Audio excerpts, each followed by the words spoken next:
Hello friends, tax filing school के इस video में आपका स्वागत है। दोस्तों, इनकम टैक्स का नया पोर्टल आ गया है और इस पोर्टल पर ऑनलाइन आईटीआर फॉर्म कैसे फाइल किया जा सकता है उसका डेमो हम इस वीडियो में देखेंगे। आईटीआर 1 का हम इस्तेमाल करने वाले हैं। दोस्तों ध्यान देना, पोर्टल नया है तो बहुत सारे इश्यूज आते हैं। कभी कभी पेज लोड नहीं होता, कभी कभी आईटीआर फॉर्म आप भर रहे हैं तो डिस्कनेक्ट हो जाता है, बीच में ही गायब हो जाता है आईटीआर फॉर्म ही।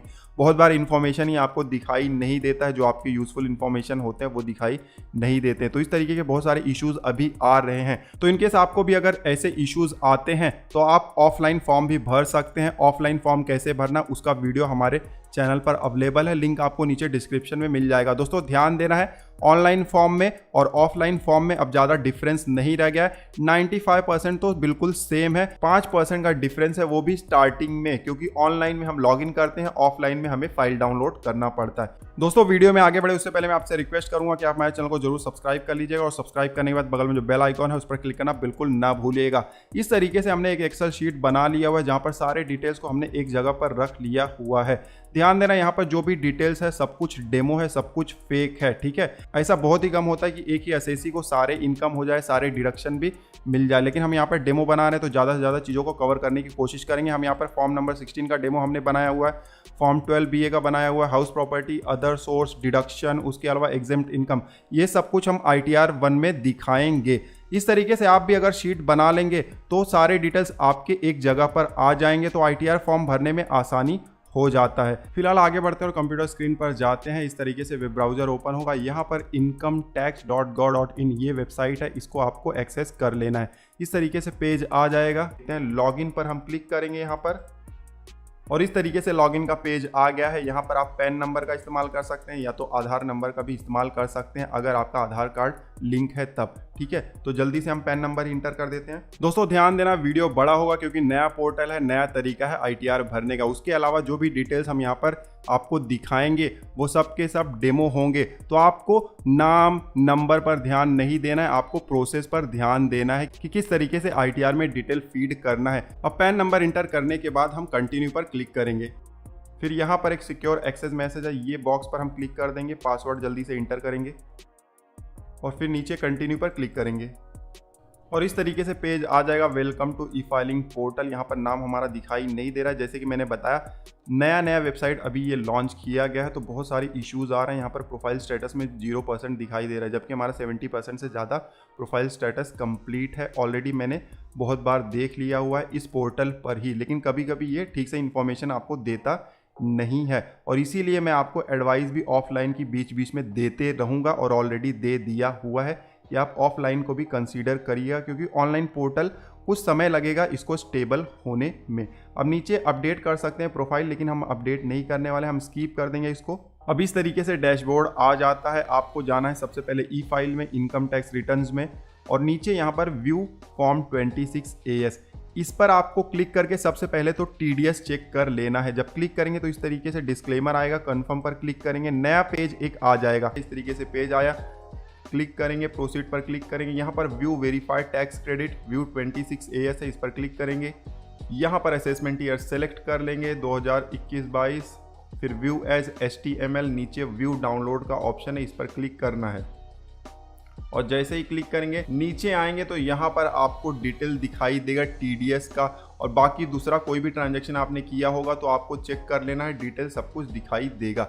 आपको चेक कर लेना है कि क्या TDS का या दूसरा कोई भी ट्रांजैक्शन का डिटेल यहाँ पर जो दिया गया है वो पूरी तरीके से अपडेट हो गया है या नहीं हुआ है। अगर नहीं अपडेट हुआ है 26 AS में, तब आपको आगे नहीं बढ़ना है। ITR आपको थोड़े समय के बाद फाइल करना है, ठीक है। अपडेट हो जाए उसके बाद ही फाइल करना, लेकिन आप बना सकते हैं। अपडेट हो गया तब आपको फिर से आ जाना है अपने इनकम टैक्स के पोर्टल पर, और यहाँ पर आपको ऑप्शन मिलता है फाइल नाउ का, या तो ई फाइल में जाएंगे तो income tax return, file income tax return, दोनों में से कोई भी ऑप्शन आप चूज करेंगे, एक इस तरीके का पेज आ जाएगा। यहाँ पर आपको असेसमेंट ईयर सेलेक्ट कर लेना है, असेसमेंट ईयर 2021-22।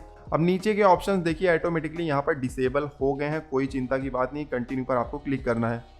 कंटिन्यू पर क्लिक करते हैं तो यहाँ पर 2 मोड आपको दिखाई दे रहे हैं, select mode of filing online, ठीक है। प्रोसीड पर क्लिक करेंगे। अब यहाँ पर देखिए to file a fresh income tax return start new filing. अगर आपने ऑलरेडी कोई ड्राफ्ट सेव किया हुआ है तो रिज्यूम फाइलिंग पर क्लिक करना है। हमारे केस में ऐसा नहीं है, हम नया इनकम टैक्स रिटर्न फाइल करना चाहते हैं तो इस पर क्लिक करेंगे स्टार्ट न्यू फाइलिंग पर। यहाँ पर हमें असेसी का डिटेल सेलेक्ट करना है, इंडिविजुअल है हमारे केस में तो इंडिविजुअल सेलेक्ट करेंगे और कंटिन्यू पर क्लिक कर देंगे। उसके बाद अब हमें यहाँ पर ITR फॉर्म चूज़ करना है। हम यहाँ पर ITR 1 को चूज़ कर लेंगे। नीचे देखिए इंस्ट्रक्शन दिए गए हैं किसके लिए ITR 1 एप्लीकेबल होता है। नीचे प्रोसीड विथ ITR 1 का बटन है, इस पर हम क्लिक कर देंगे। अब यहाँ पर इस तरीके से स्क्रीन आ जाएगा ITR 1 इनकम टैक्स रिटर्न 1।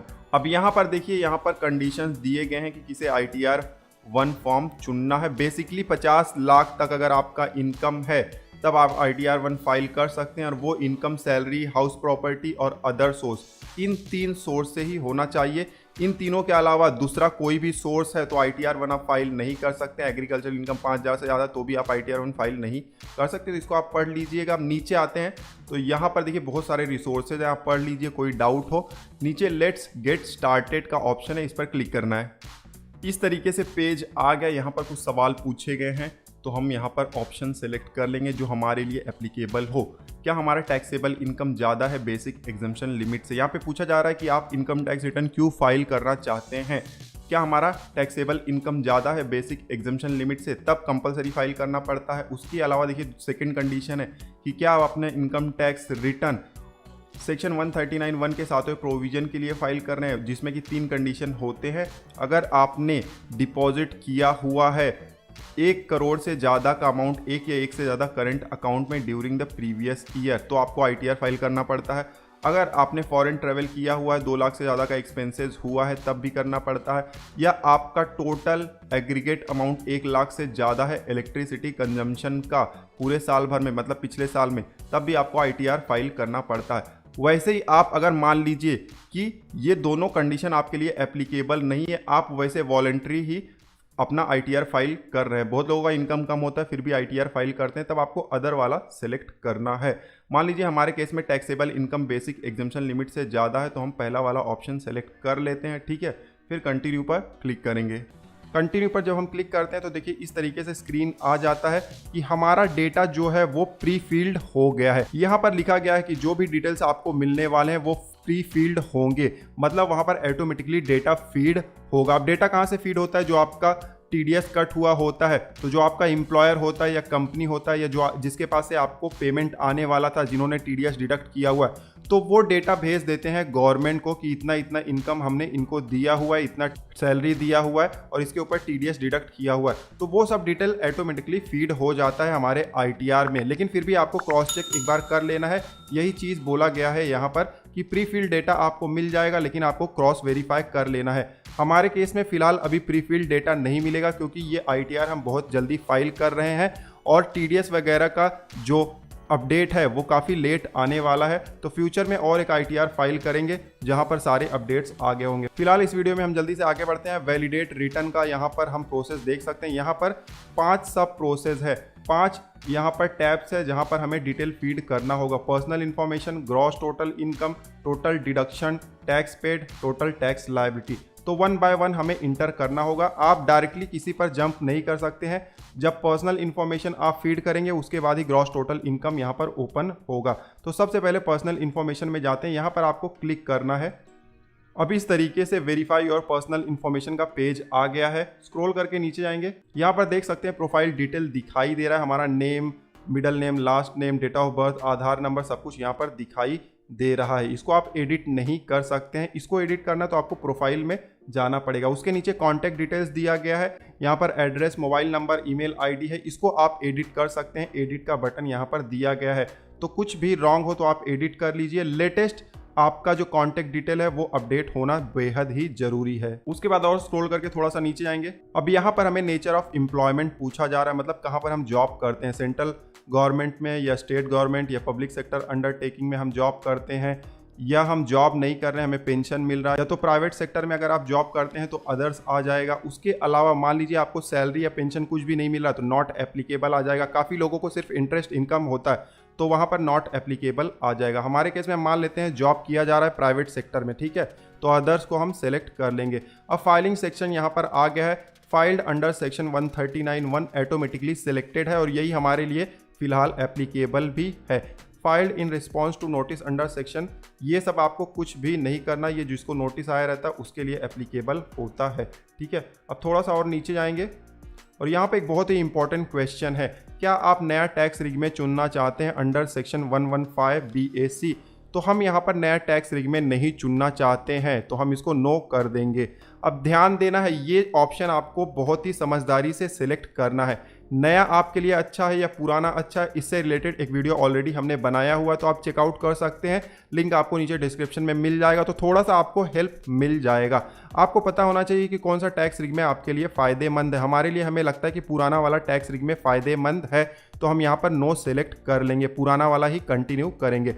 और इस वीडियो में भी आगे चलकर मैं आपको बताऊँगा कि पुराने वाले और नए वाले में क्या डिफरेंस आ जाता है, जब हम फॉर्म भरते हैं तो क्या डिफरेंस आता है, मैं आपको वो भी दिखा दूंगा। फिलहाल हम पुराना वाला सेलेक्ट करेंगे और आगे बढ़ेंगे। अब यहाँ पर बैंक डिटेल ऑटोमेटिकली आ गया है, हमारा SBI बैंक का यहाँ पर अटैच हुआ है, लेकिन देखिए नॉट प्री वैलिडेटेड दिखा रहा है, जबकि हमारा bank account number pre validated है। तो इसको हम जाने देंगे, ऐसा कुछ प्री वैलिडेट करने नहीं जा रहे हैं। नॉमिनेटेड फॉर रिफंड ये हम सेलेक्ट कर लेंगे, अगर रिफंड होगा तो आप इसको डायरेक्टली यहाँ से सेलेक्ट कर सकते हैं। यहाँ पर अगर आप चाहें तो नया बैंक अकाउंट आप ऐड कर सकते हैं। You are being redirected to bank portal for adding the details of bank account, continue पर आपको क्लिक करना है।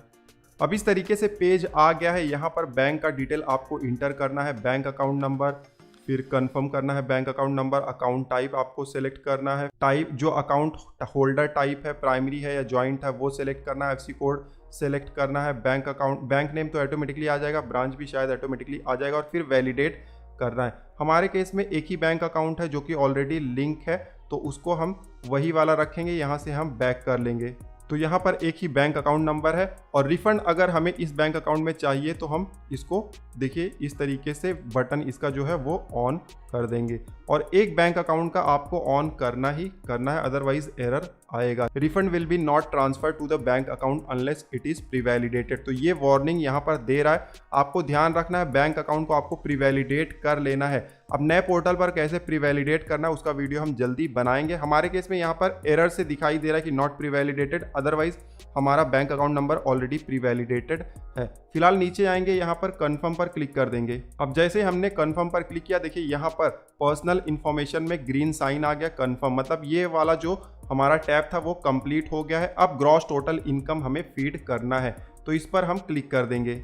जैसे हमने क्लिक किया, verify your income source details का यहाँ पर पेज दिखाई दे रहा है। सबसे पहले इनकम फ्रॉम सैलरी यहाँ पर हमें दिखाई दे रहा है, एडिट का बटन है, इस पर हमें क्लिक करना है। दोस्तों ध्यान देना है, अभी हम बहुत जल्दी ये अपना ITR फाइल कर रहे हैं, इसीलिए यहाँ पर ऑटोमेटिक डेटा नहीं दिखाई दे रहा, बट जिसको फॉर्म नंबर 16 मिलता है उनका डेटा यहाँ पर ऑटोमेटिकली फीड होकर आएगा मोस्ट ऑफ द केसेस में। और नहीं भी आता तो एडिट पर क्लिक करके आप इंटर कर सकते हैं मैनुअली। अगर कुछ रॉन्ग डेटा इंटर हो जाता तो भी एडिट पर क्लिक करके आप मैनुअली उसे सही कर सकते हैं। तो हमारे केस में आया नहीं है, तो हम एडिट पर क्लिक करेंगे और मैनुअली इंटर कर देंगे। अब देखिए यहाँ पर भी बोल रहा है कि we have prefilled this value from your form number 16। तो अभी फॉर्म नंबर 16 हमें मिला नहीं है, तो इसीलिए डेटा यहाँ पर आ नहीं रहा है। तो हमारे पास यहाँ पर एक फॉर्म नंबर 16 हमने बनाया हुआ है डेमो के लिए, तो इसके बेस पर हम डिटेल इंटर करेंगे। अब जल्दी जल्दी हम सैलरी डिटेल्स फीड करना स्टार्ट करते हैं। सबसे पहले हम इंटर करेंगे सैलरी एज पर सेक्शन 17(1). अब हमने जो डेमो फिगर बनाया हुआ है वहाँ पर देखेंगे कि सैलरी एज पर सेक्शन 17(1) का अमाउंट कितना है। सेम अमाउंट हम यहाँ पर भी इंटर कर देंगे। अब ध्यान देना, ये जो 7,45,000 है इसमें बहुत सारे कंपोनेंट होते हैं। क्या कंपोनेंट है मैं आपको बता देता हूँ। ये 7,45,000 कैसे आया है, एनेक्शर है हमारे पास। तो इसमें देखिए बेसिक सैलरी हो सकता है आपका, नॉर्मल जो पे सैलरी पे आता है सैलरी स्लिप में, या सैलरी लिख कर आएगा, बोनस हो सकता है, कमीशन हो सकता है, डेली अलावेंस भी है, हाउस रेंट अलावेंस भी है, चिल्ड्रन एजुकेशन अलावेंस भी है। तो इस तरीके से जो अलग अलग असेसी होते हैं उनके केस में अलग अलग सैलरी के कंपोनेंट हो सकते हैं। तो इन सबको जोड़ के, ये तो फॉर्म 16 में आता है, यहाँ पर ज़्यादा दिमाग लगाना है नहीं, तो इन सबको टोटल जोड़ के 745 आया है। और यही फॉर्म 16 में इस तरीके से लिख कर आता है। हो सकता है आपको भी एनेक्सर मिले, जिनका ज़्यादा इनकम होता है, ब्रेक ज़्यादा कंपोनेंट होते हैं उनको मिल जाता है। तो इस तरीके से अब एक चीज़ ध्यान क्या देना है, ये जो 7,45,000 है इसी में अलावेंस भी ऐड हुआ है। तो काफ़ी लोग पूछते हैं कि अलावेंस हम कहाँ पर दिखाए। देखिए अलावेंस का नेचर अलग अलग होता है, लेकिन अलावेंस जो भी हो, कोई भी अलावेंस हो, वो आपको सेक्शन 17(1) में ही दिखाना है। ये देखिए यहाँ पर ही दिखाना, ये आपके फॉर्म नंबर 16 में होगा और इसमें अलावेंस ऑलरेडी ऐड होता है। नहीं ऐड है, मान लीजिए आपको एनेक्सर इस तरीके से मिला हुआ है, तो आप टोटल कर लीजिए, अलावेंस भी इस पे जोड़ लीजिए। आपका सैलरी, बोनस, कमीशन जो आपको मिला, कमीशन कौन सा, जो सैलरी के साथ मिलता है। मान लीजिए आपके यहाँ पर आपको सैलरी मिल रहा है, प्लस आपको कहा जा रहा है कि इतना सेल करिए, उस पर आपको एक फिक्स परसेंटेज कमीशन मिलेगा, तो वो सैलरी होता है, तो वो भी सैलरी में आ जाता है। अदरवाइज कोई दूसरा कमीशन जैसे LIC वगैरह का हो गया, तो वो यहाँ पर इंक्लूड नहीं करना, इस चीज़ का आपको ध्यान रखना, ठीक है। उसके बाद जो भी अलावेंस हो वो सब भी आपको इसी वाले पार्ट में इंक्लूड कर लेना है। ये समझना बहुत ही ज़रूरी है, क्योंकि अलावेंस के लिए काफ़ी लोग पूछते हैं कि अलावेंस को कहाँ से दिखाएं। अलावेंस को आपको अलग से नहीं दिखाना है, सारे के सारे अलावेंस को आपको ऐड करना है। इसमें सेक्शन 17(1) में ऐड हो जाएंगे, सैलरी के साथ में, बोनस के साथ में, और फिर उसको आपको यहाँ पर इंटर करना है। उसके बाद काफ़ी लोग पूछते हैं कि अलावेंस जो एग्जेम्प्ट है उसको कहाँ पर दिखाएं, तो वो आगे मैं आपको बताऊंगा। सबसे पहले तो पूरा अलावेंस का अमाउंट आपको ऐड करना है सेक्शन 17(1) में, सैलरी, बोनस या कमीशन जैसे इनकम के साथ में। अब वैल्यू ऑफ परक्विजिट है। वैल्यू ऑफ परक्विजिट काफ़ी जो थोड़े सीनियर लेवल के होते हैं या टॉप पोस्ट पे होते हैं उनको परक्विजिट वगैरह भी मिलता है कंपनी से। तो हमारे केस में 50,000 का परक्विजिट मिला हुआ। ये सब डेमो है, ठीक है, ज़रूरी नहीं कि आपको भी मिले, या हो सकता है आपको ज़्यादा मिल रहा हो, तो डिपेंड करता है। हम यहाँ पे 50,000 डाल देते हैं, ठीक है। उसके बाद प्रॉफिट इन लिeu ऑफ सैलरी है, ये भी 20,000 है हमारे केस में। अब इनका भी ब्रेकअप दिया गया होता है, जब आपको परक्विजिट या कोई प्रॉफिट इन लिeu ऑफ सैलरी मिलता है तो उसका भी ब्रेकअप दिया गया होता है एनेक्सर में। देखिए एनेक्सर में नीचे दिया गया है, ये देखिए नीचे परक्विजिट दिया गया है। इसके लिए फॉर्म 12BA आता है, यहाँ पर देखिए सारा का सारा डिटेल दिया गया है कि कौन सा बेनिफिट मिल रहा है एम्प्लॉय को कंपनी की तरफ से। तो इस तरीके से बहुत सारे परक्विजिट है जो कंपनी की तरफ से मिलते हैं, तो वो सब डिफाइन किए जाते हैं आपके फॉर्म 16 में। आपको फॉर्म नंबर 12BA भी मिलता है फॉर्म 16 के साथ में। तो उसका टोटल अमाउंट यहाँ पे आ गया सेक्शन 72 के तहत, वो हमारे ITR फॉर्म में भी आ जाता है, तो हमने मेंशन कर दिया हुआ है, ठीक है। उसके बाद आप नीचे आएंगे तो यहाँ पर जो एग्जेम्प्ट अलावेंस है, जो टोटल अलावेंस था वो तो हमने सैलरी में ऐड कर दिया। उस टोटल अलावेंस में से कितना अलावेंस पर हमें छूट मिलेगा वो हम यहाँ नीचे दिखा सकते हैं। ध्यान देना, अलावेंस सबसे पहले ऊपर ऐड होगा और फिर यहाँ नीचे उसका एग्जेम्प्ट अमाउंट हमें मेंशन करना होता है। जैसे हमारे केस में है, हमारे केस में देखिए 2 अलावेंस है जो कि एग्जेम्प्ट है, एक हाउस रेंट अलावेंस और एक चिल्ड्रन एजुकेशन अलावेंस। तो सबसे पहले हमने देखिए ऐड किया 745 में, ये देखिए जो 745 है उसमें हाउस रेंट अलावेंस ऐड किया, पहले चिल्ड्रन एजुकेशन अलावेंस ऐड किया है, ठीक है, 745 में, और उसको हमने ITR में दिखा दिया ऊपर 745। अब कितना छूट मिल रहा है, ये देखिए हाउस रेंट अलावेंस में 22,000 का छूट मिल रहा है और चिल्ड्रन एजुकेशन अलावेंस में 2,400 का छूट मिल रहा है। तो इसको हम एग्जेम्प्ट अलावेंस में दिखा देंगे। ये देखिए यहाँ पर एग्जेम्प्ट अलावेंस है, नीचे नेचर ऑफ एग्जेम्प्ट अलावेंस है, यहाँ पर दिया गया है, आपको सेलेक्ट कर लेना है। बहुत सारे ऑप्शंस दिए गए हैं, ये देखिए हाउस रेंट अलावेंस का सेक्शन 10(13)A है, ठीक है। यहाँ पर हम अमाउंट इंटर कर देंगे।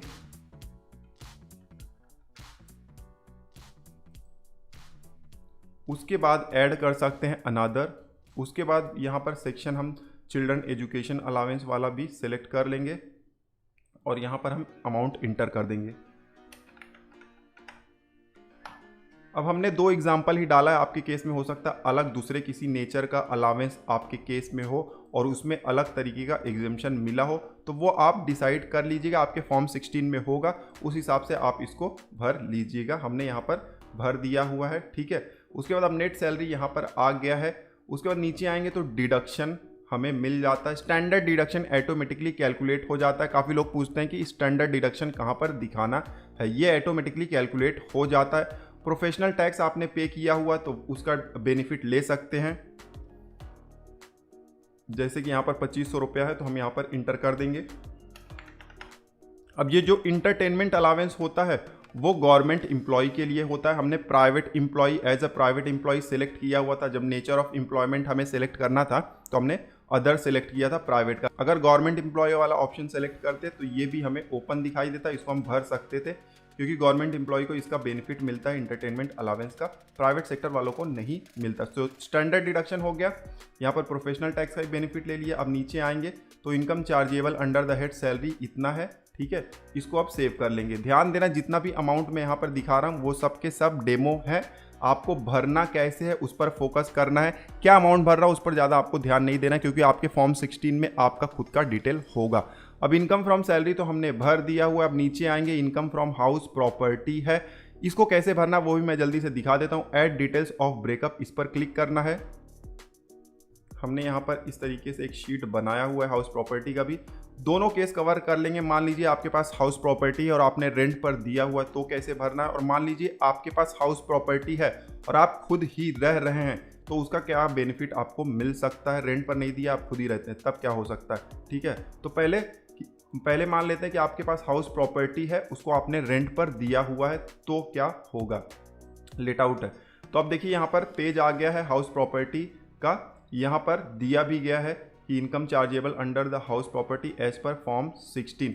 मान लीजिए आपने फॉर्म 16 में नहीं भी दिया हुआ है, एम्प्लॉयर को नहीं बताया हुआ, तो भी चिंता की कोई बात नहीं, आप अलग से इसको फीड कर सकते हैं, सही डिटेल आप फीड कर सकते हैं। टाइप ऑफ हाउस प्रॉपर्टी में देखिए सेल्फ ऑक्यूपाइड मतलब खुद हम रहते हैं, लेट आउट मतलब रेंट पर दिया हुआ है, डिम लेट आउट मतलब ऐसा माना जाएगा कि रेंट पर दिया हुआ है। तो लेट आउट वाला हम सेलेक्ट कर लेंगे क्योंकि हमने रेंट पर दिया हुआ है ऐसा मान रहे हैं। अब कितना रेंट रिसीव हुआ है या रिसीव होना चाहिए था वो आप यहाँ पर इंटर कर दीजिए। हमारे केस में मान लीजिए 1,10,000 है तो 1,10,000 हम यहाँ पर इंटर कर देते हैं, ठीक है। उसके बाद लोकल अथॉरिटी को जो टैक्स पे किया हुआ है, जैसे म्यूनसिपैलिटी होता है तो उनको हम टैक्स पे करते हैं तो वो अमाउंट आप यहाँ पर दिखा सकते हैं। 2,000 का टैक्स हमने पे किया हुआ है, वो हमने दिखा दिया। एनुअल वैल्यू आ गया है, उस एनुअल वैल्यू में से 30% माइनस हो जाएगा तो 32,400 माइनस हो गया। आपने अगर कोई लोन लिया हुआ है उस घर पर तो उसका जो इंटरेस्ट पे करते हैं, देखिए 2 कंपोनेंट होते हैं। लोन जब पे करते हैं इंस्टॉलमेंट तो उसमें 2 कंपोनेंट होते हैं, एक प्रिंसिपल होता है और एक इंटरेस्ट कंपोनेंट होता है। जैसे कि देखिए ये इंटरेस्ट हो गया, ये प्रिंसिपल। तो इंटरेस्ट वाला जो पोर्शन है उसे हम यहाँ पर क्लेम कर सकते हैं 145। ध्यान देना है अगर आपने लेट आउट वाला सिलेक्ट किया हुआ है तो चाहे जितना इंटरेस्ट का अमाउंट हो यहाँ पर आप क्लेम कर सकते हैं। यहाँ पर 5 लाख होता तो 5 लाख भी क्लेम कर सकते थे। जैसे कि सेल्फ ऑक्यूपाइड वाला जो प्रॉपर्टी होता है वहाँ पर रिस्ट्रिक्शन है, बट लेट आउट प्रॉपर्टी पर अगर आप इंस्टॉलमेंट ज़्यादा भर रहे हैं, ज़्यादा इंटरेस्ट दे रहे हैं तो पूरा का पूरा क्लेम कर सकते हैं। तो ये हो गया। अब उसके बाद मान लीजिए कुछ पिछले सालों का कोई रेंट आपको रिसीव हुआ है इस साल में, पहले नहीं रिसीव हुआ, वो चले गया था, गायब हो गया था और सडनली आपको मिल गया, तो उसको आप 30% लेस करके यहाँ पर दिखा सकते हैं। जैसे कि 1 लाख आपको मिल गया पिछले साल का तो आप उसमें से 30% माइनस करके 70,000 यहाँ पर और दिखा सकते हैं। हम मान लेते हैं कि हमारे केस में नहीं है। अब पूरा जो कैलकुलेशन हुआ उसमें अब देखिए इनकम चार्जेबल हो रहा है under the head house property -69,400, मतलब हमारा जो रेंट है वो 1,10,000 था और उसमें से देखिए डिडक्शन मिल गया, टैक्स जो हमने पे किया हुआ था और स्टैंडर्ड डिडक्शन मिल गया यहाँ पर 30% का, तो वो सब माइनस किया और जो रेंट जो इंटरेस्ट हमने पे किया हुआ था होम लोन का वो भी माइनस किया, तो माइनस में चले गया। माइनस में जाने का मतलब है कि हमें बेनिफिट मिलेगा, हमारा जो टोटल इनकम होगा उसमें से ये अमाउंट माइनस हो जाएगा। ऐड पर क्लिक कर देंगे। अब जब ऐड पर क्लिक करेंगे तो देखिए यहाँ पर आ गया है इनकम फ्रॉम हाउस प्रॉपर्टी, यहाँ पर -69,400 है। अब मान लीजिए कि हाउस प्रॉपर्टी लेट आउट नहीं है, ठीक है, इसको हम डिलीट कर देते हैं। अब रेंट पर अगर आपने नहीं दिया हुआ है और सेल्फ ऑक्यूपाइड मतलब खुद ही रहते हैं, तब यहाँ पर आपको एक सवाल पूछना है कि क्या आपके हाउस प्रॉपर्टी पर लोन है, जिस घर में आप रहते हैं क्या उस हाउस प्रॉपर्टी पर लोन है। अगर लोन नहीं है तब तो आपको कुछ भी नहीं करना है, यहाँ पर इसको आपको छोड़ देना है। बट अगर आपके केस में हाउस प्रॉपर्टी पर लोन है तब ऐड डिटेल्स ऑफ ब्रेकअप पर क्लिक करना है। टाइप ऑफ हाउस प्रॉपर्टी में सेल्फ ऑक्यूपाइड सेलेक्ट करना है। उसके बाद हमारी शीट है जो देखिए यहाँ पर सेल्फ ऑक्यूपाइड है, ठीक है। म्यूनिसिपल टैक्स अब हम दिखा नहीं सकते हैं, म्यूनिसिपल टैक्स का ऑप्शन ही नहीं आएगा। जो इंटरेस्ट हमने पे किया हुआ है अपनी प्रॉपर्टी पर वो हम यहाँ पर दिखा सकते हैं, तो 145 हम यहाँ पर दिखा देंगे। ध्यान देना यहाँ पर रिस्ट्रिक्शन होता है जब सेल्फ ऑक्यूपाइड हाउस होता है, तो इंटरेस्ट वाला जो पोर्शन होता है उसका मैक्सिमम 2 लाख तक का ही क्लेम कर सकते हैं। उसके अलावा एक और चीज़ का ध्यान देना है कि अगर हमने अपना इंस्टॉलमेंट पे नहीं किया हुआ है तो भी इंटरेस्ट वाला पोर्शन हम क्लेम कर सकते हैं, प्रिंसिपल वाला नहीं कर सकते हैं। सेक्शन 80C में जिसको हम क्लेम करते हैं वो नहीं कर सकते, बट जो इंटरेस्ट वाला पोर्शन है भले हमने लोन पे किया हो या ना पे किया हो, यहाँ पर हम दिखा सकते हैं एक्रूअल बेसिस पर और उसका बेनिफिट ले सकते हैं। हाउस प्रॉपर्टी का डिटेल इंटर करने के बाद अब हम जाएंगे इनकम फ्रॉम अदर सोर्स में। तो यहाँ पर भी फॉर्म 16 अगर हमें मिला हुआ तो जो एम्प्लॉयर को डिटेल अगर हमने दिया होगा तो यहाँ पर दिखाई देगा। हमारे केस में नहीं दिखाई दे रहा है, हो सकता है आपके केस में दिखाई दे। अगर नहीं भी दिखाई दे रहा है और आपके केस में अदर सोर्स का इनकम है तो आप मैन्युअली ऐड कर सकते हैं। ऐड डिटेल्स पर आपको क्लिक करना है और इस तरीके से यहाँ पर सवाल पूछे जाते हैं। उन सवालों का आपको जवाब देना होता है कि क्या आपको इंटरेस्ट इनकम है from saving account in India, तो हमारे केस में यस है, तो यस करेंगे तो यहाँ पर अमाउंट भी इंटर करना होगा। तो हमारे केस में देखिए हमें अदर सोर्स का क्या इनकम है, अदर सोर्स का इनकम है सेविंग बैंक अकाउंट का, तो ये हम इंटर कर देंगे। उसके बाद हमसे पूछा जा रहा है कि क्या इंटरेस्ट इनकम हमें मिल रहा है deposits in bank, post office, cooperative society in India और do you have received income as enhanced compensation. तो बैंक में आपका आईडी अकाउंट है, फिक्स डिपॉजिट है, इस तरीके के डिपॉजिट अकाउंट है, वहाँ से इंटरेस्ट मिल रहा है तो आपको यस कर देना है और अमाउंट आपको यहाँ पर इंटर कर देना है। ये हमने इंटर कर दिया। फिर फैमिली पेंशन है या नहीं वो पूछा जा रहा है तो नो ही रहने देंगे। इंटरेस्ट मिला हुआ है इनकम टैक्स रिफंड पर तो यस कर देना है। काफ़ी लोगों को इंटरेस्ट मिलता है इनकम टैक्स रिफंड पे तो अमाउंट आपको यहाँ पर मेंशन कर देना है, ठीक है। हमारे केस में नहीं है, हम मान के चलते हैं।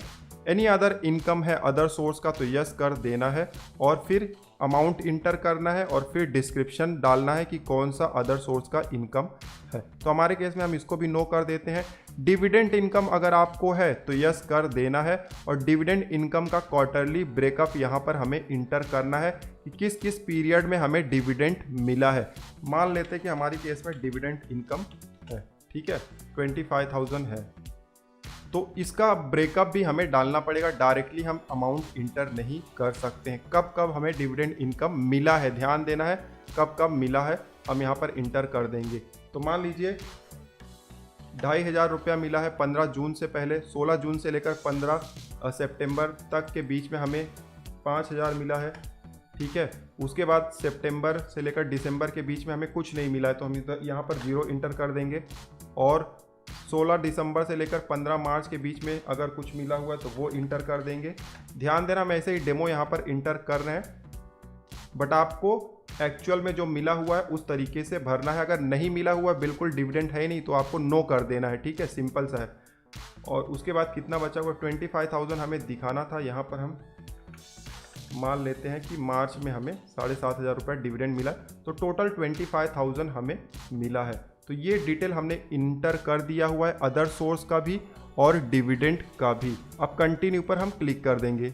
अब आप देख सकते हैं इनकम फ्रॉम अदर सोर्स में सारे डिटेल्स हमें दिखाई देने लगे हैं, ठीक है, ये टोटल। अब नीचे आएंगे, अगर आपको कुछ चेंजेस करने हैं इसमें तो आप इसको सेलेक्ट कर लिए और एडिट पर क्लिक कर सकते हैं, या तो आप डिलीट कर सकते हैं अगर रॉन्ग हो गया है तो, ठीक है।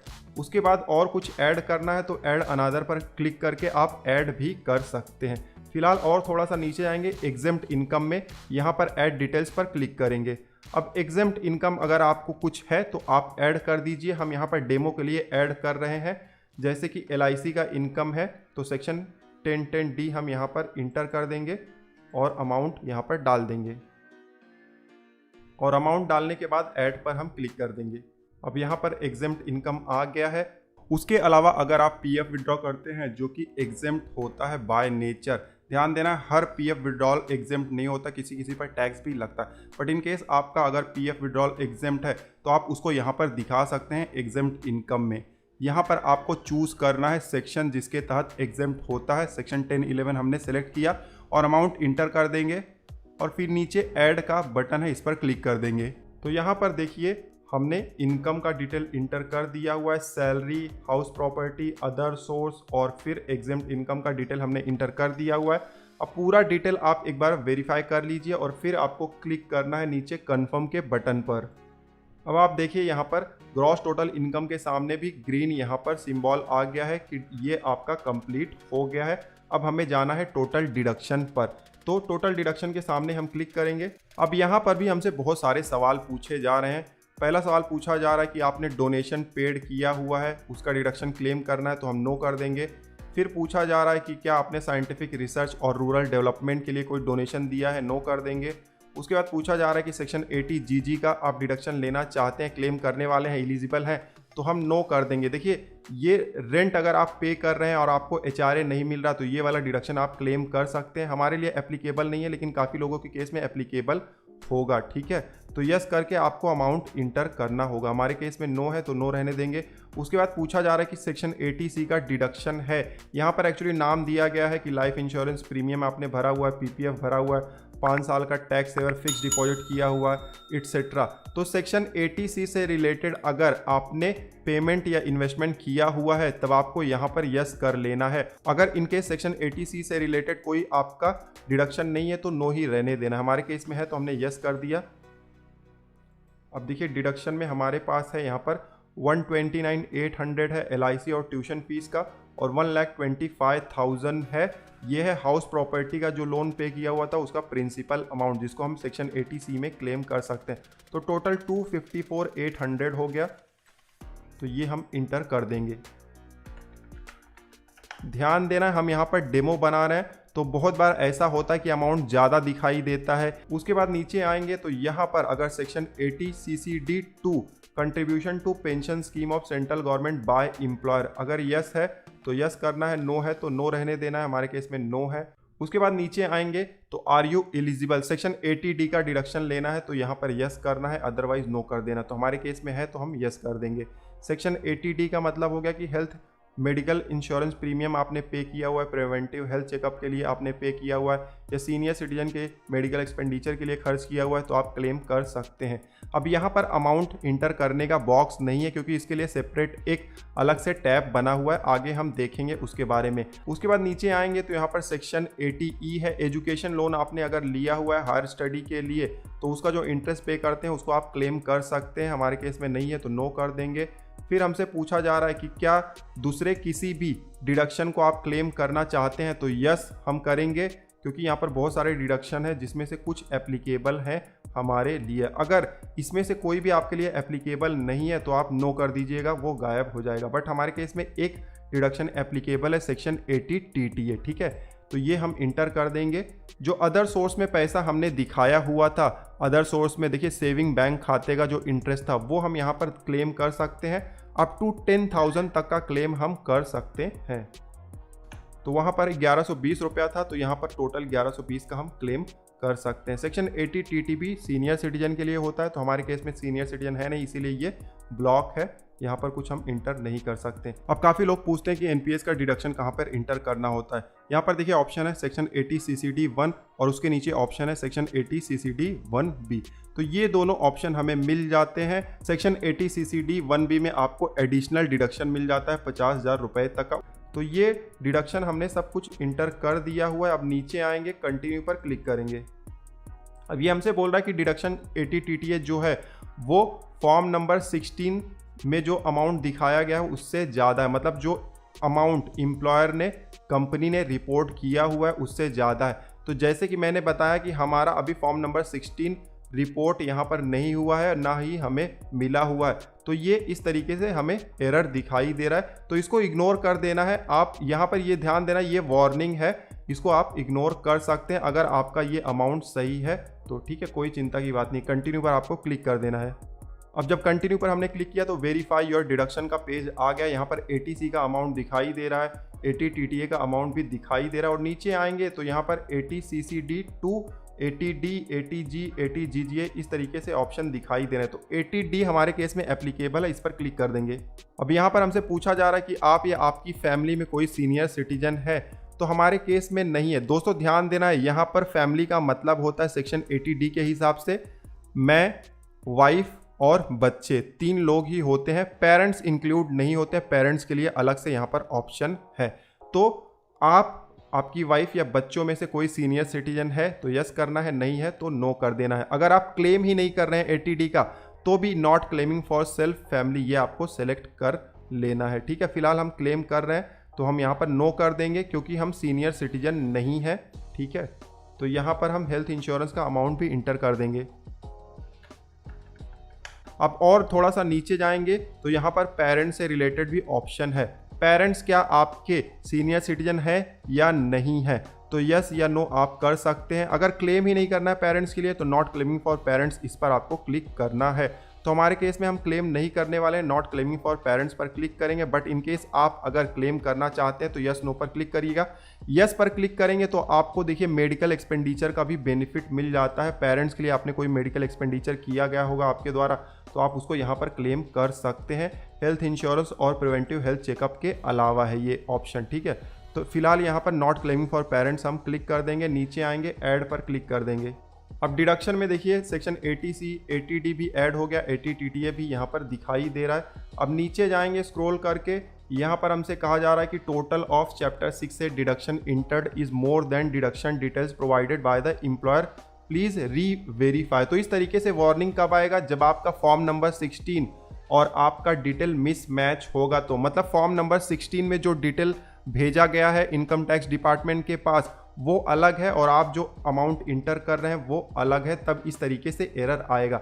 हमारे केस में इसलिए आ रहा है क्योंकि फॉर्म नंबर 16 अभी तक भेजा ही नहीं गया है, सबमिट नहीं किया गया, इसीलिए आ रहा है। तो हमारा ये जो डिटेल है वो हम मान के चलते हैं कि सही है, वैसे भी हम डेमो बना रहे हैं। बट आपके केस में इस तरीके से एरर आएगा तो आपको चेक करना है कि आप जो डिटेल इंटर कर रहे हैं वो सही है ना। देखिए फॉर्म नंबर 16 में आप कोई डिडक्शन मिस कर जाते हैं, आपने एम्प्लॉयर को बताया नहीं है, तो भी आप क्लेम कर सकते हैं ITR फॉर्म में। ठीक है, ध्यान से, बट ध्यान रखना वो जेन्युइन होना चाहिए, फेक आपको अमाउंट इंटर नहीं करना है। तो अब नीचे कंफर्म का बटन है, इस पर क्लिक कर देना है। तो हमने यहाँ पर ग्रॉस टोटल इनकम भी डाल दिया हुआ है, डिडक्शन भी फीड कर दिया हुआ है। टैक्स लायबिलिटी अभी फिलहाल हमारा नील आ रहा है ओल्ड टैक्स सिस्टम में। अब क्या चेंजेस होते हैं अगर हम नए टैक्स सिस्टम में अपने आप को कन्वर्ट करते हैं? नए टैक्स सिस्टम में और पुराने टैक्स सिस्टम में क्या डिफरेंस है वो अब जल्दी से मैं आपको बता देता हूँ। मैं यहाँ पर शिफ्ट कर लेता हूँ पूरा नए वाले टैक्स सिस्टम में। पर्सनल इन्फॉर्मेशन में जाऊँगा और यहाँ पर देखिए are you opting for new tax रिंग में, तो इसको मैं यस कर दूंगा और फिर कंफर्म पर क्लिक कर दूंगा। जैसे हमने कंफर्म पर क्लिक किया, दो चीज़ें तो यहाँ पर हमें दिखाई दे गई है। देखिए डिडक्शन जो है वो 0 हो गया है और ग्रॉस टोटल इनकम 8.5 लाख हो गया, जो पहले 6 लाख के आसपास था। तो ग्रॉस टोटल इनकम में जल्दी से जाता हूँ। अब यहाँ पर देखिए सैलरी का जो इनकम है वो कितना बढ़ गया है। क्यों? क्योंकि जो एग्जेम्पशन थे, जो आपके अलावेंस में छूट आपको मिला था, स्टैंडर्ड डिडक्शन था, वो सब कुछ नए टैक्स सिस्टम में आपको नहीं मिलता है। एडिट पर क्लिक करूंगा, यहाँ पर अलावेंस में जो हमें छूट मिला था वो गायब हो गया है। नए टैक्स रिग्मे में सभी अलावेंस पर आपको छूट नहीं मिलता, किसी किसी पर ही मिलता है। स्टैंडर्ड डिडक्शन जो था वो भी ऑटोमेटिकली गायब हो गया है। तो नए टैक्स सिस्टम में ये चेंज है पुराने वाले से। अगर आप सैलरी वाला डिटेल फीड करेंगे तो अब हाउस प्रॉपर्टी में क्या चेंज होता है वो भी मैं आपको दिखा देता हूं। ये देखिए यहाँ पर होम लोन का जो इंटरेस्ट हम क्लेम कर लेते थे वो अब नहीं कर पाते हैं अगर हमने सेल्फ ऑक्यूपाइड चूज किया हुआ है तो। बट अगर लेट आउट है तब तो क्लेम हम कर लेंगे। जैसे लेट आउट हम सेलेक्ट करेंगे तो यहाँ पर देखिए इंटरेस्ट वाला पोर्शन हम क्लेम कर पाएंगे। बट अगर सेल्फ ऑक्यूपाइड है तब क्लेम हम नहीं कर पाते हैं। तो ये चीज़ का भी आपको ध्यान रखना है। अब जाते हैं अदर सोर्स में। तो अदर सोर्स में आपको ज़्यादा डिफरेंस नहीं दिखाई देता है ITR 1 में। तो ज़्यादा डिफरेंस कहाँ दिखाई देता है? सैलरी में और हाउस प्रॉपर्टी में। अगर हाउस प्रॉपर्टी सेल्फ ऑक्यूपाइड है तो वहाँ पर डिफरेंस आपको दिखाई देता है, जिसकी वजह से आपका इनकम बढ़ सकता है। ध्यान दीजिए, ऐसा मैं यहाँ पर आपको बता नहीं रहा हूँ कि पुराना सिस्टम अच्छा है या नया सिस्टम, क्योंकि उसके लिए एक सेपरेट वीडियो हमने बनाया हुआ है। यहाँ पर सिर्फ आपको मैं चेंजेस दिखा रहा हूँ कि पुराना आपने भरा तो किस तरीके से काम कर रहा था और जब आपने नया भरने की कोशिश की तो वो किस तरीके से काम करेगा, वो हमने यहाँ पर डिफरेंस दिखाया हुआ है। अब और क्या बदलाव होते हैं वो भी मैं आपको जल्दी से दिखा देता हूँ। ये तो इनकम में बदलाव हो गया। अब देखिए डिडक्शन जो है यहाँ पर भी आपको बहुत सारी चीज़ों को छोड़ना पड़ेगा। ATC, ATD और ATTT का डिडक्शन जो हमें मिल रहा था पुराने वाले टैक्स सिस्टम में, वो नए टैक्स सिस्टम में आपको नहीं मिलेगा। यहाँ पर सिर्फ एक ही छूट मिलता है, ATCCD2, सिर्फ ये वाला ही आप क्लेम कर सकते हैं, बाकी कोई भी डिडक्शन यहाँ पर आप क्लेम नहीं कर सकते हैं। तो ये चीज़ भी आपको छोड़ना पड़ेगा। तो आपको असेस करना है कि आपको फ़ायदा कहाँ है, नए टैक्स सिस्टम में या पुराने वाले टैक्स सिस्टम में। तो ये डिफरेंस हमें दिखाई देता है इनकम में और डिडक्शन में अगर हम नया टैक्स सिस्टम चुनते हैं। तो फिलहाल इस वीडियो में हम पुराना वाला टैक्स सिस्टम से ही भरेंगे। तो फिर से हम कन्वर्ट कर लेते हैं पुराने टैक्स सिस्टम में और सारे डिटेल को हम एक बार चेक भी कर लेंगे कि क्या डिटेल सब कुछ सही है जो हमने पहले फीड किया हुआ था। और पुराने सिस्टम में हम फिर से चले गए हैं। आप देख सकते हैं कुछ इनकम डिडक्शन जो है वो दिखाई नहीं दे रहे हैं, तो कोई बात नहीं, हम इसको फिर से भर लेते हैं। और उसके बाद अब आगे क्या प्रोसेस होगा, आगे का जो भी प्रोसेस है वो नए टैक्स सिस्टम और पुराने टैक्स सिस्टम दोनों में सेम रहेगा। अब हमने पुराने टैक्स सिस्टम के हिसाब से पूरा डिटेल फिर से भर दिया हुआ है। अब यहाँ पर टैक्स पेड का ऑप्शन हमें दिखाई देता है। इस पर जब क्लिक करेंगे तो जो भी TDS आपका डिडक्ट हुआ है या एडवांस टैक्स आपने पे किया हुआ है, सेल्फ असेसमेंट टैक्स आपने पे किया हुआ है, वो सब कुछ यहाँ पर दिखाई देगा। अब कब दिखाई देगा, जब 26 AS में अपडेट हो गया होगा तब दिखाई देगा। हमारे केस में कुछ भी यहाँ पर दिखाई नहीं दे रहा है, क्योंकि जैसे कि मैंने बताया हम ITR फॉर्म बहुत जल्दी भर रहे हैं। अभी तो TDS वगैरह अपडेट भी नहीं हुआ है फाइनल का, ठीक है, फाइनल क्वार्टर का। तो इसीलिए यहाँ पर डिटेल दिखाई नहीं दे रहा, ना ही फॉर्म नंबर 16 मिला हुआ है हमने। तो यहाँ पर ये फॉर्म नंबर 16 जो बनाया हुआ है वो डेमो भरने के लिए बनाया हुआ है, ठीक है। तो फिलहाल हम क्या करेंगे, यहाँ पर अगर आप चाहें, आपके पास डिटेल्स है तो आप चाहें तो यहाँ पर मैनुअली आप ऐड कर सकते हैं। देखिए TDS ऑन सैलरी इनकम आप मैनुअली भी ऐड कर सकते हैं। मैनुअल ऐड करने के लिए ऐड अनदर पर आपको क्लिक करना है। उसके बाद देखिए यहाँ पर 10 नंबर आप इंटर कर सकते हैं, डिडक्टर का नेम यहाँ पर आ सकता है। उसके बाद कितना आपको सैलरी दिया गया है और कितना टैक्स TDS आपका डिडक्ट किया गया है आप यहाँ पर मेंशन कर सकते हैं, ठीक है। हमारे केस में नहीं है, हम इसको छोड़ देते हैं। उसी तरीके से मान लीजिए आपने कोई सेल्फ असेसमेंट टैक्स या एडवांस टैक्स पे किया हुआ है, तो शो डिटेल पर जब आप क्लिक करेंगे तो आपको ऐड अनदर का ऑप्शन दिखाई देगा। आप मैनुअली भी ऐड कर सकते हैं अमाउंट को। देखिए यहाँ पर BSR कोड इंटर करना है, हम जल्दी से एक बार आपको बता देते हैं किस तरीके से। उसके बाद चालान नंबर इंटर करना है। उसके बाद डेट ऑफ डिपॉजिट। अब डेट ऑफ डिपॉजिट से पता चल जाता है कि एडवांस टैक्स है या सेल्फ असेसमेंट टैक्स, ठीक है।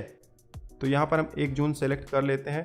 टैक्स पेड में हम 20,000 रुपया यहाँ पर इंटर कर देते हैं और ऐड पर क्लिक कर देंगे। तो आप देख सकते हैं यहाँ पर अमाउंट हमारा ऐड हो गया है, मैनुअली हमने ऐड किया हुआ है। फिर भी एक इम्पॉर्टेंट चीज़ बताऊँगा कि भले ही आप मैनुअली ऐड करें, 26 AS में अपडेट होना बेहद ही ज़रूरी है, अदरवाइज इसको कंसीडर नहीं किया जाएगा। जो ऑटोमेटिकली आ जाता है वो ज़्यादा फायदेमंद होता है। मैनुअली ऐड करते हैं तो ऐड हम कर सकते हैं, लेकिन 26 AS में अपडेट होना चाहिए जो भी पेमेंट हमने किया हुआ है या जो भी TDS हमारा डिडक्ट हुआ है। अब कन्फर्म पर क्लिक कर देंगे तो जो टैक्स पेमेंट है वो भी यहाँ पर अपडेट हो गया है। तो 4 टैब तो हमने भर दिया हुआ है। टैक्स लायबिलिटी जैसे कि हमने बताया नील आ रहा है अभी भी हमारा, ठीक है। तो इस पर क्लिक कर देंगे टैक्स लायबिलिटी पर और एक बार सब कुछ हम चेक कर लेंगे, ठीक है। अब यहाँ पर जो भी डिटेल्स दिखाई देते हैं उसको हम एडिट तो कर नहीं सकते हैं, तो हम यहाँ पर सिर्फ देख सकते हैं किस तरीके से कंप्यूटेशन हुआ है। ओल्ड सिस्टम हमने चुना हुआ था तो रीबेट हमें यहाँ पर मिल जाता है, नए सिस्टम में भी रीबेट मिलता है। इसीलिए जो टैक्स लायबिलिटी बन रहा था वो रीबेट के द्वारा घटा दिया गया, तो कोई भी टैक्स लायबिलिटी हमें अब पे नहीं करना है। उसके अलावा एक और इम्पॉर्टेंट ऑप्शन यहाँ पर आपको मिल जाता है, relief under section 89, fill form number 10E to claim relief. काफ़ी लोगों को सैलरी जो है वो एक साथ मिल जाता है, एरियर सैलरी मिल जाता है या ग्रेचुटी मिल जाता है, तो ऐसे केसेस में रिलीफ के लिए फॉर्म नंबर 10E भरना पड़ता है, ठीक है। तो इस पर आपको डायरेक्टली क्लिक कर देना है और फिर कंटिन्यू पर क्लिक करना है। आपको पेज आ जाएगा फॉर्म नंबर 10E भरने का। फिलहाल हम अभी क्लिक नहीं कर रहे हैं, बट आपके केस में एप्लीकेबल होगा तो आप क्लिक कर दीजिएगा और भर दीजिएगा। अभी हम क्लिक करेंगे तो दूसरे पेज पर चले जाएगा। तो अभी फ़िलहाल हम कंटिन्यू करते हैं, ये कैसे भरना उसका एक सेपरेट वीडियो हम बनाएंगे। कैंसिल पर क्लिक कर देंगे। अब और नीचे आएंगे तो यहाँ पर इंटरेस्ट से रिलेटेड कुछ ऑप्शंस दिए गए हैं, हमारे लिए कुछ भी एप्लीकेबल नहीं है।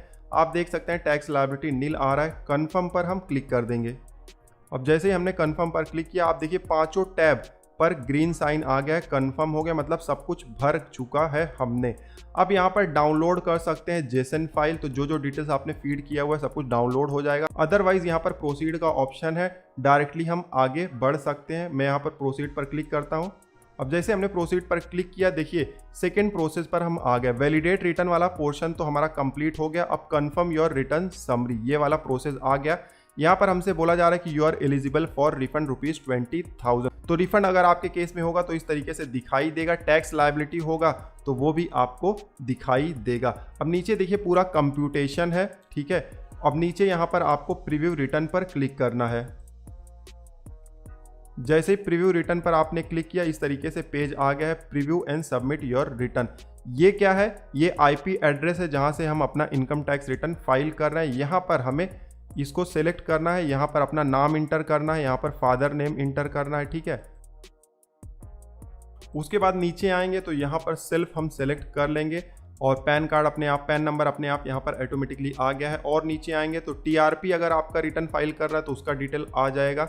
वैसे टीआरपी जब रिटर्न फाइल करेगा तो वो खुद ही यहाँ पर अपना डिटेल इंटर कर देगा। अब प्रोसीड टू प्रीव्यू पर आपको क्लिक करना है। पूरा डिटेल आपको देख लेना है कि सब कुछ भर दिया हुआ है, तो उसके बाद प्रोसीड टू प्रीव्यू पर क्लिक करना है। अब आप देख सकते हैं यहाँ पर प्रीव्यू फाइल आ गया है, ITR 1 सहज, यहाँ पर असेसमेंट ईयर 2021-22। इसको आप डाउनलोड भी कर सकते हैं और प्रिंट भी आप इसका निकाल सकते हैं। हम यहाँ पर डाउनलोड नहीं कर रहे हैं, ना ही प्रिंट निकाल रहे हैं, आप निकाल सकते हैं। इसको स्क्रॉल करके नीचे आएंगे। अब आप देख सकते हैं जो भी डिटेल आपने फीड किया हुआ था सब कुछ यहाँ पर दिखाई दे रहा है, ठीक है।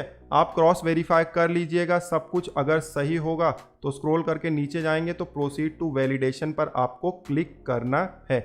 सब कुछ अगर सही है तब, अदरवाइज आपको बैक कर देना है। सब कुछ सही है तो हम प्रोसीड टू वैलिडेशन पर क्लिक करेंगे। अब आप देख सकते हैं यहाँ पर इस तरीके से स्क्रीन आ जाता है, वैलिडेशन सक्सेसफुल। इसका मतलब है कि ITR में हमारे कोई भी टेक्निकल एरर नहीं है। तो प्रीव्यू एंड सबमिट हो गया है। अब वेरीफाई योर रिटर्न का ऑप्शन यहाँ पर आता है। उसके लिए प्रोसीड टू वेरिफिकेशन पर हमें क्लिक करना होगा। जैसे हमने प्रोसीड टू वेरिफिकेशन पर क्लिक किया, यहाँ पर देखिए कंप्लीट योर वेरिफिकेशन। यहाँ पर 3 ऑप्शन है। आप अगर तुरंत ई वेरीफाई करना चाहते हैं तो पहला ऑप्शन सेलेक्ट करिए, बाद में ई वेरीफाई करना चाहते हैं तो सेकेंड, ई वेरीफाई नहीं करना चाहते हैं, आप मैनुअली भेजना चाहते हैं बेंगलोर ITR का कॉपी, तो थर्ड ऑप्शन सेलेक्ट करिए। हम यहाँ पर सेकेंड ऑप्शन हमेशा सेलेक्ट करते हैं। अगर आप सेकेंड ऑप्शन चूज करते हैं तो ऐसा नहीं है कि ई वेरिफिकेशन कंपलसरी है, आप चाहे तो बाद में आप मैनुअली कॉपी को साइन करके बेंगलोर भी भेज सकते हैं, कोई इशू नहीं होता। ई वेरीफाई इसलिए सेलेक्ट नहीं करता हूं क्योंकि कभी कभी ठीक से OTP समय पर नहीं आता है, और OTP समय पर नहीं आता है तो हमें वेट करना पड़ता है कि कब OTP आएगा, कब वेरीफाई करेंगे और कब हमारा ITR सबमिट होगा। तो हम पहले ITR को सबमिट कर देते हैं और उसके बाद ई वेरीफाई करते हैं। तो ई वेरीफाई लेटर पर हमने क्लिक कर दिया है। अब हम कंटिन्यू पर क्लिक करेंगे और जैसे ही कंटिन्यू पर क्लिक करेंगे हमारा इनकम टैक्स रिटर्न फाइल हो जाएगा। हम यहाँ पर क्लिक नहीं कर रहे हैं आगे, क्योंकि जैसे कि मैंने आपको बताया हमारे डिटेल्स अभी इनकम्प्लीट हैं। TDS वगैरह से रिलेटेड डिटेल्स अभी भी अपडेट नहीं हुए हैं। हम तो यहाँ पर डेमो बना रहे थे, इसलिए यहाँ पर बहुत सारे फेक डिटेल्स का हमने इस्तेमाल किया हुआ है। आई होप कि ये वीडियो आपके लिए यूजफुल रहा होगा। इस वीडियो में हमने बहुत सारे इंपॉर्टेंट फीचर्स के बारे में जाना है जो कि नए पोर्टल पर अवेलेबल है। ITR फॉर्म नए पोर्टल पर कैसे भरना है वो भी हमने देखा हुआ है। ऑनलाइन में अगर कोई भी इशू आ रहा है तो ऑफलाइन फॉर्म का आप इस्तेमाल कर सकते हैं। ज़्यादा डिफरेंस अब रह नहीं गया है ऑनलाइन और ऑफलाइन में। तो दोस्तों इस वीडियो में बस इतना, मिलते हैं आपसे अगले वीडियो में। तब तक आप हंसते रहें, मुस्कुराते रहें। धन्यवाद।